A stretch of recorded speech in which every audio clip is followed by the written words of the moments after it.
Muito bem, essa semana, como os senhores já puderam confirmar aqui no Notícias Agrícolas, a gente está tirando essa semana justamente para a gente discutir temas importantes, principalmente relacionados aí às queimadas, ao desmatamento, à Amazônia, ao Cerrado, enfim, essas discussões que têm ganhado uma grande voz aí, principalmente entre os compradores internacionais e mais recentemente, inclusive, os próprios participantes aí do setor também estão abraçando aí essa bandeira da sustentabilidade e principalmente dessa questão aí de proteção aos biomas Amazônia e Cerrado.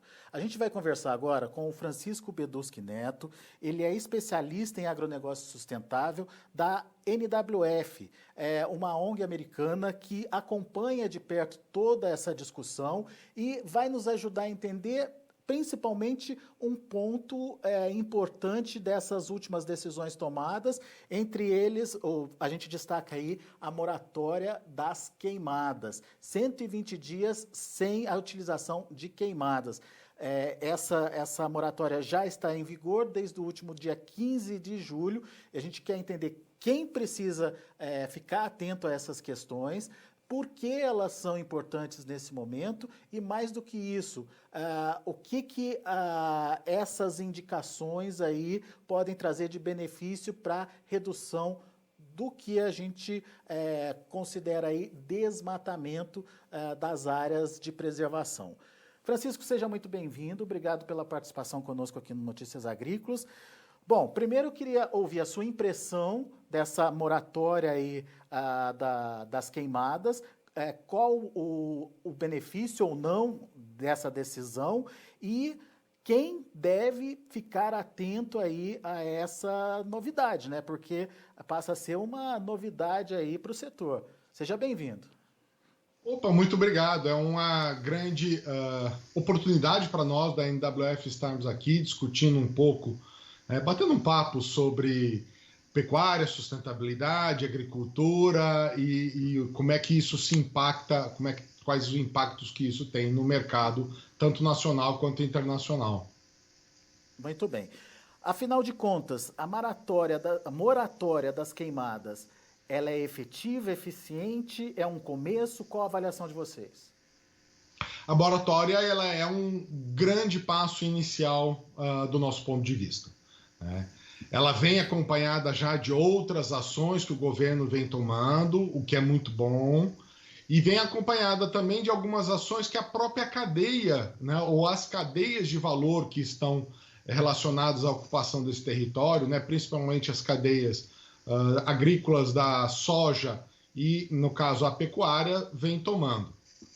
Então, por exemplo, compradores e investidores dessas cadeias agrícolas, eles vêm pressionando o Brasil. Olha, nós queremos uma redução nas queimadas, nós queremos que o Brasil desmate menos, controle o seu desmatamento, isso dado que, de acordo com as pesquisas que a gente tem de alguns colegas do setor, 85% do desmatamento ocorrido nesses biomas, né, Amazônia e Cerrado, é ilegal. Então, esses compradores e esses investidores, eles estão pedindo para que o Brasil tome medidas. Então, a moratória das queimadas por 120 dias é uma dessas medidas e que vem em boa hora para acalmar um pouco o mercado. Muito bem. Agora, quem entra nessa decisão, né? Quem vai precisar ficar atento aí a essa questão de não promover, não provocar queimadas? Muito bem, a moratória ela atinge os biomas Amazônia e Pantanal e todo produtor rural está incluso nisso, tá? Toda queimada que é feita de acordo com a lei, ela deve ser autorizada. Então, na verdade, o que a moratória traz é uma não autorização para novas queimadas nesse período, que vai do dia 15 desse mês até o dia 12 de novembro. E, embora isso atinja todo o produtor rural, estão de fora disso comunidades tradicionais, como comunidades quilombolas, e também a agricultura de subsistência nas comunidades indígenas. Bom, a queimada, apesar de não ser uma prática eficiente, é uma prática tradicional. Ao se tirar isso de quem faz essa prática, você não corre o risco de repente, sem dar alternativa para essas pessoas, travar a atividade deles? Esse é um bom ponto que você traz. Eu vejo que, como eu disse no início, essa sendo uma das medidas, outras medidas devem vir acompanhando isso. E a assistência técnica, principalmente ao pequeno produtor, né, via a Empaer, as Ematers, né, os órgãos de assistência técnica dos estados, deve acompanhar isso, trazendo as alternativas, porque alternativa a gente já tem, né? Então, no caso de controle, por exemplo, de cigarrinha das pastagens, né? Essa é uma das coisas que o pessoal usa. Eu estou com muita incidência de cigarrinha das pastagens, eu vou queimar o meu pasto para diminuir a incidência de cigarrinha. Existem outras formas hoje, até com agentes biológicos, que eu posso fazer esse controle. Então, a Emater ou a Empaer, no caso, dependendo de cada estado, ela tem um papel fundamental nisso, de ajudar o produtor, levar assistência técnica e orientação para que ele adote formas alternativas desse controle. Mas para que isso aconteça, de fato, é preciso recurso.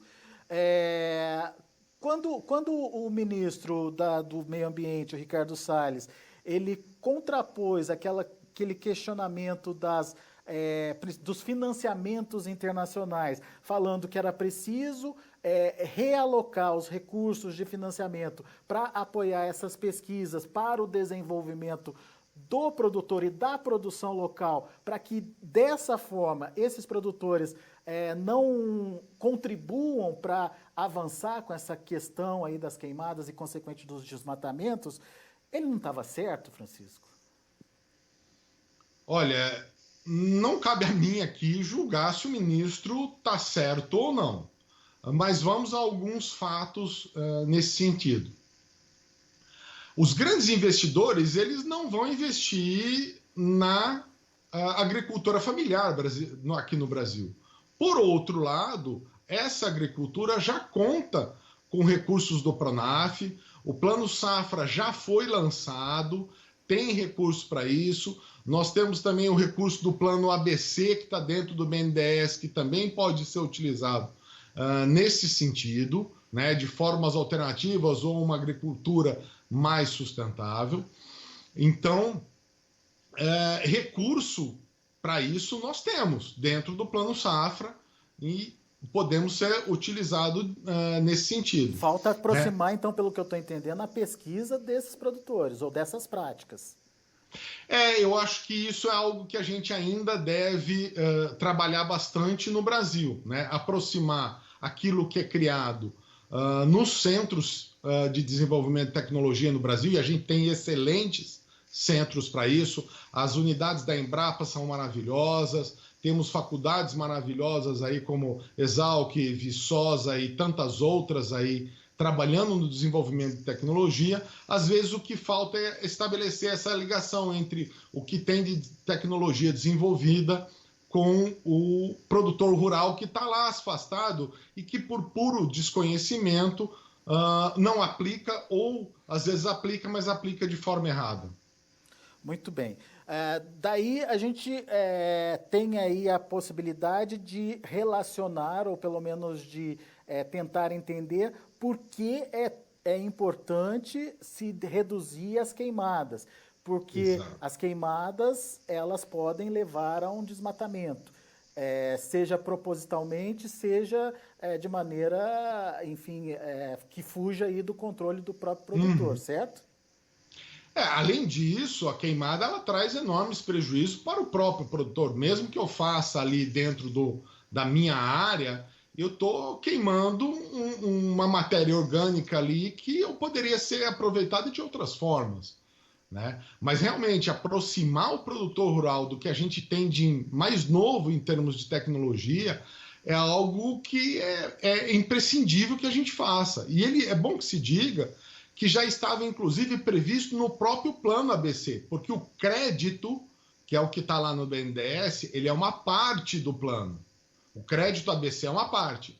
Existe toda uma outra parte do plano que inclui assistência técnica, que cabe aos governos estaduais, o desenvolvimento e a implantação disso, que ainda não foi feito. Então, essa é uma das outras medidas que deve ser feita para que a gente consiga elevar o nível de sustentabilidade do agronegócio no Brasil. E qual que é a relação das queimadas com o desmatamento, Francisco? O que acontece normalmente é que a queimada ela é uma parte do processo de desmatamento, né? Então, normalmente o que ocorre é a retirada das madeiras mais nobres que eu tenho naquela área, pois há um processo de queima daquela área para que eu tire a parte de madeiras menos nobres, algum toco, alguma coisa, eu queimo aquilo para que seja mais fácil transitar naquela área. E, normalmente, o que acontece é a semeadura de pastagens, né? Então, eu cerco, faço uma semeadura de uma pastagem que ocupa facilmente aquela área queimada, porque há de se entender que a matéria orgânica queimada ela é muito rica em potássio, e isso facilita o desenvolvimento da pastagem, né? Então, aquela pastagem ela tem aquele arranque inicial, né? Eu ganho uma pastagem teoricamente bonita no início, e aí eu solto um gado e pronto, aquela área está ocupada, e aí a pessoa entra todo aquele processo de olha, não, já estou aqui faz tempo e tal, e tentando regularizar aquela ocupação. Pois é, essa é a minha dúvida. Você faz a queimada para abrir uma área de produção. E isso entra na estatística de desmatamento. Mas esse desmatamento, ele não pode ser um desmatamento, não pode ser considerado um desmatamento legal? Pode, desde que ele tenha autorização para tanto, né? Então, para ser considerado legal, eu tenho que ter autorização do órgão ambiental estadual para promover o desflorestamento ou desmatamento daquela área. Mas as Se eu não, estatísticas hoje separam isso, Francisco? Infelizmente, ainda não. Esse é um ponto excelente que você levanta, e infelizmente isso ainda não é feito. Há necessidade de se fazer isso, né? Dado que a partir do ponto que esses dois dados estão na mão do governo federal, né, tanto as autorizações, né, para desmatamento, o governo pode congregar tudo isso numa única base de dados e cruzar com a base de dados do PRODES, ou então delegar isso aos estados, né, que os estados da União façam esse cruzamento dessas duas bases de dados. Então, por exemplo, o Mato Grosso, onde eu moro, poderia pegar a base de dados do PRODES com os resultados, cruzar com a sua base de dados de autorização de desmatamento e dizer, olha, essa é uma área que foi desmatada legalmente, essa é uma área que foi desmatada ilegalmente. E aí tomar as providências com quem promoveu o desmatamento ilegal. Quer dizer, falta então, tem problema de comunicação aí também no final das contas? Eu acho que a gente tem passos que a gente deve dar ainda, tanto como governo como iniciativa privada, né? A iniciativa privada já tem feito o seu papel, então os frigoríficos, por exemplo, já fazem um monitoramento dos seus fornecedores diretos, as indústrias que fazem parte da Abiov têm todo um sistema de monitoramento para comprar a soja que entra na cadeia, né, como resultado da moratória da soja e tal, mas a gente precisa avançar sim, e esse cruzamento do qual a gente estava falando seria um excelente avanço, que ainda não é feito, infelizmente. Toda a extração de madeira hoje é considerada desmatamento, só que a gente precisaria entender o que é desmatamento legal e o que é desmatamento ilegal e o que é do produtor rural também, né? Porque tem o desmatamento provocado por outros setores que não o agronegócio, né, Francisco? E fica parecendo que a produção de alimentos que é culpada por esse desmatamento na Amazônia. Pelo menos esse é o discurso que a gente ouve aí de forma bastante forte, aí, principalmente dos compradores internacionais, né? A posição sempre do comprador internacional é sempre de se resguardar de qualquer risco, né? Então, a partir do momento que eu não consigo segregar o que é legal, o que é ilegal, o que é grilagem de terra, né? Que aí é a especulação imobiliária, do que é produção de alimento, ele se resguarda de todo e qualquer risco. E é bom que se diga que a menor parte do agronegócio é desenvolvida num sistema desse, né? Recentemente, semana passada, saiu um estudo dizendo justamente isso, né? De que apenas 2% do agronegócio é desenvolvido em áreas de desmatamento ilegal. Então, todo o restante é desenvolvido de forma legal. Quer dizer, eu preciso começar a separar o joio do trigo, né? E aí cabe um papel também do próprio produtor rural, de não comprar a terra grilada, de não admitir que o seu vizinho faça isso, né? Porque está sujando a cadeia produtiva da qual ele mesmo participa. Muito bem. Nesse caso, você lembrou bem, você disse que é do Mato Grosso, e a gente recentemente discutiu aqui uma pesquisa, um trabalho, né, coordenado por um brasileiro da Universidade, se eu não me engano, de Minas Gerais, que foi publicado na Isso. revista Science. Uhum. Lá num dos tópicos, num dos pontos da pesquisa, mostrava que o Mato Grosso tem cerca de mais de 70 mil propriedades, tinha algo em torno de 3 mil e alguma coisa propriedades que tinham excedente de preservação, de área preservada, e, portanto, eles estariam habilitados a fazer o desmatamento, ou, enfim, utilizar uma Uhum. parte daquela área. No entanto, apenas, segundo a pesquisa, 120 propriedades tinham na mão a autorização para fazer aquele desmatamento. Ou seja, apesar de não ser ilegal, eles estavam irregular. Dá para diferenciar esses dois conceitos? É bastante complexo eu querer diferenciar isso quando eu estou comprando o produto que veio dessa região, tá? É aí que está o problema, então. Exatamente, porque, veja bem, nós estamos tratando de commodity agrícola, tá? Não é algo que eu vá diferenciar a latinha do produto A da latinha do produto B. Eu não separo, né? Eu não tem como fazer isso.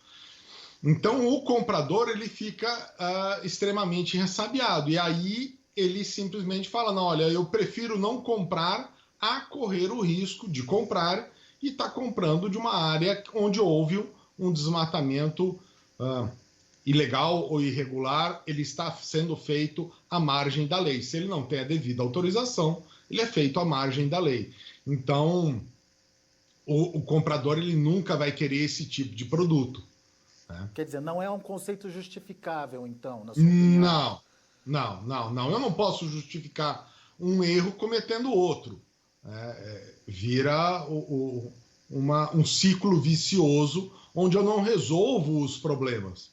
Então, a ideia sempre da NWF é sempre de estar junto com os atores da cadeia produtiva, produtores, frigoríficos, varejistas, atores da cadeia da soja, então indústria, esmagadoras e tudo mais, e sentar e olha quais são os problemas que a gente tem nessa cadeia e como é que a gente endereça esses problemas. Agora, justificar um erro a partir de outro, aí eu não resolvo nada. Existe a possibilidade, obviamente, de isso ser também um problema de morosidade dos órgãos que soltam essas autorizações. Mas o que você está dizendo é, então, não tendo autorização, não faça o desmatamento. Perfeito. Eu não tenho como... fazendo um paralelo aqui, é um paralelo, eu não estou comparando. Mas seria a mesma coisa que eu não tendo uma autorização para montar uma determinada indústria no município, eu vou lá e monto a indústria de qualquer jeito. E Eu não posso. espero a burocracia resolver o meu problema. Eu tenho que passar por esse processo burocrático. E eu tenho que considerar esse processo na hora de tomar a minha decisão de desenvolver ou não o negócio. Isso faz parte das perguntas que eu devo me fazer para desenvolver um negócio ou não, para iniciar um negócio. Seja ele agrícola, seja ele industrial, seja ele comercial. Então, se é um processo moroso, a cobrança é importante, a cobrança principalmente pela agilidade da resolução é fundamental para que o processo flua normalmente. Com certeza. E aí o produtor rural, no caso específico que nós estamos tratando, ele tem as suas representações legais para isso. Então existem os sindicatos rurais, existem as federações da agricultura e a própria confederação que estão lá para ajudá-lo nesse sentido. E devem cobrar dos órgãos a devida agilidade e presteza no atendimento ao produtor rural. Mas daí a eu burlar o sistema, e fazer sem as devidas autorizações, fica algo, um erro justificando o outro. Dessa nossa conversa, eu acho que a palavra que conclui ou que, enfim, justifica essa nossa conversa é transparência, aumentar a transparência dos dados que são divulgados. Senão, todo gato é pardo, no final das contas. Exatamente, muito bem colocado. Esse é um ponto que a gente sempre tem trabalhado com todos os atores da cadeia. Transparência e rastreabilidade são essenciais.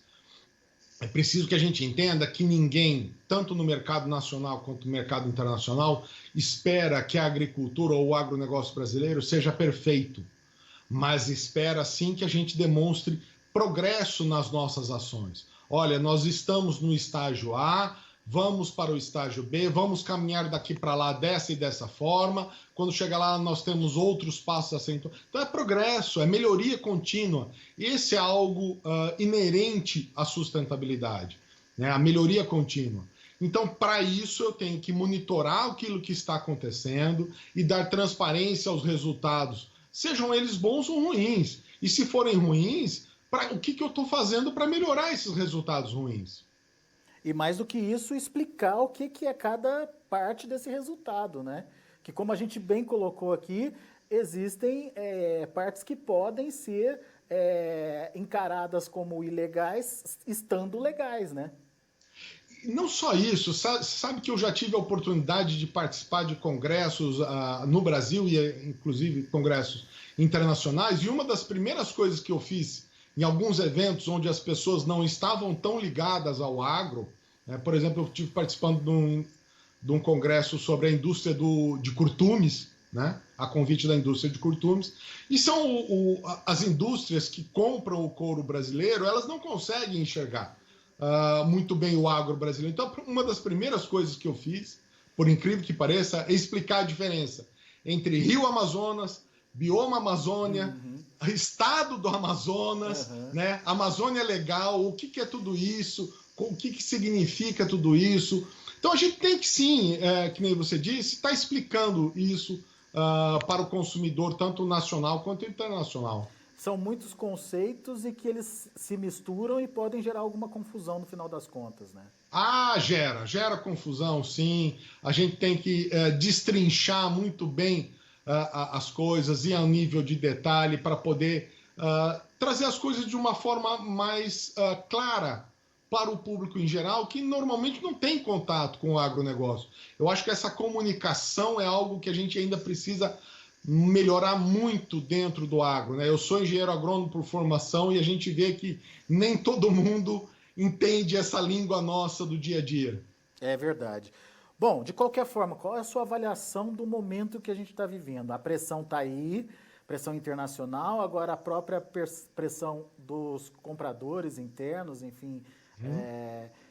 Isso de alguma forma pode ajudar a mudar? Já estamos mudando? Tem evolução? Ou ainda estamos longe aí de ter aí o carimbo de produtores sustentáveis aqui no Brasil, hein, Francisco?